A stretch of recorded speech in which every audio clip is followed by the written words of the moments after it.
मुलाकात का दिन आ चुका था। निक्की के दिल की धड़कनें पहले से कहीं ज़्यादा तेज़ थीं। वह अपनी ज़िंदगी में पहली बार किसी ऐसे लड़के से मिलने जा रही थी, जिसे उसकी पहचान सिर्फ़ इंस्टाग्राम के ज़रिए हुई थी। रास्ते भर उसके मन में एक ही सवाल चल रहा था, पता नहीं वो कैसा होगा और मैं उससे मिल भी पाऊँगी या नहीं। दूसरी तरफ शान भी उसे मिलने के लिए कई किलोमीटर दूर से आया था। उसके चेहरे पर हल्की सी मुस्कान थी, लेकिन दिल की धड़कनें उसकी भी सामान्य नहीं थी। दोनों आमने-सामने थे, लेकिन उनके बीच कुछ कदमों की दूरी थी। निक्की ने पहले ही शर्त रखी थी कि न हाथ मिलाएंगे, न गले लगेंगे, बस दूर से एक दूसरे को देखेंगे। शान ने उसकी हर बात बिना किसी सवाल के मान ली। निक्की ने पहली बार शान को देखा। वह उसकी तरफ देख ही रही थी, लेकिन ज़्यादा देर तक उसकी आंखों में आंखें नहीं मिला पाई। न जाने क्यों उसके दिल में एक अजीब सी शांति उतर रही थी। उसे डर नहीं लग रहा था, बल्कि ऐसा महसूस हो रहा था जैसे कि कोई अपना उससे मिलने आया हो। शान भी लगातार उसे देख रहा था। उसकी आंखों में कोई लालच नहीं था, कोई ज़बरदस्ती नहीं थी, बस एक सच्ची सी खुशी थी। करीब 5 मिनट तक दोनों ने बिना कुछ बोले एक दूसरे को देखते रहे।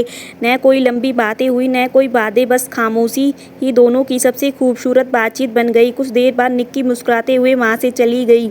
घर पहुँचने के थोड़ी देर बाद शान का मैसेज आया, आज तुमसे मिलकर बहुत खुशी हुई। सच कहूँ, तुम जितनी तस्वीरों में अच्छी लगती थी, उससे कहीं ज़्यादा खूबसूरत सामने लग रही थी। कुछ पल के लिए ऐसा लगा जैसे कि मैं खुद पर से ही कंट्रोल खो दूँ, लेकिन मैंने तुम्हारी हर बात की इज्जत कि आज मैं इतना खुश था कि घर जाते ही दोस्तों को पनीर के पराठे खिलाए। पता नहीं क्यों ऐसा लग रहा था जैसे मेरी ज़िंदगी की सबसे बड़ी खुशी आज मिली हो। निक्की वह मैसेज पढ़कर देर तक मुस्कुराती रही। उसके मन में बार बार एक ही सवाल उठ रहा था, कोई सिर्फ 5 मिनट की मुलाकात से इतना खुश कैसे हो सकता है। कुछ दिनों बाद उसने शान से पूछ ही लिया, यह हमारे बीच क्या है? मुझे पता नहीं क्यों, लेकिन तुम्हारे साथ एक अलग सा कनेक्शन महसूस होता है। शान कुछ देर चुप रहा, फिर बोला, मुझे भी समझ नहीं आता, लेकिन तुम्हारे साथ बात करके अच्छा लगता है। अगले दिन शान ने हिम्मत करके अपने दिल की बात कह दी, निक्की, शायद मुझे तुमसे प्यार हो गया है। मैं तुम्हें बहुत पसंद करने लगा हूँ। निक्की कुछ पल के लिए बिल्कुल शांत हो गई थी। उसने धीरे से कहा, यह कैसे हो सकता है? मैं कभी किसी रिश्ते में नहीं आना चाहती। मैं आज तक अपने पुराने प्यार को भी पूरी तरह नहीं भूल पाई।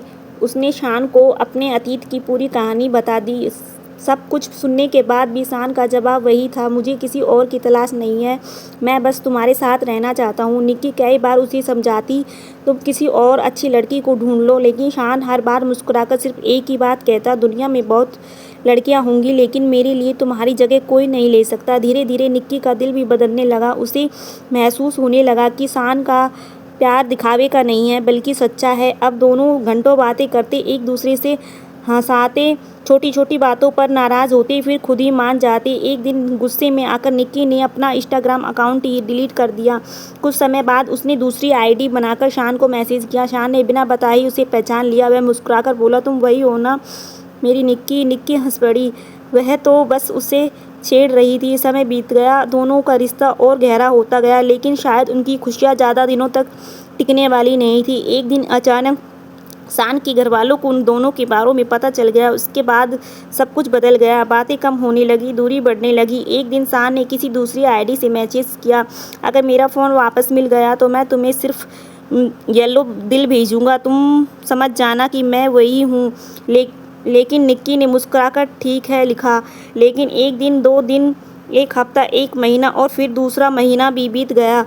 वह पीला दिल आज तक नहीं आया। बीच में एक दिन शान ने उसे अनब्लॉक किया। निक्की की खुशी का ठिकाना ही नहीं रहा। उसे लगा अब सब पहले जैसा हो जाएगा, लेकिन बिना कुछ कहे, बिना एक ही भी मैसेज किए शान ने उसे फिर से ब्लॉक कर दिया। उसे दिन निक्की बहुत रोई। आज भी हर बार फ़ोन की नोटिफिकेशन बजती है तो उसे का दिल एक पल के लिए यही सोचता है, शायद इस बार शान का मैसेज आया हो, लेकिन हर बार उसे फिर इंतज़ार ही मिलता। उसे आज भी नहीं पता कि शान सच में अपनी पढ़ाई में इतना व्यस्त है या फिर वह उसे हमेशा के लिए भूल चुका है।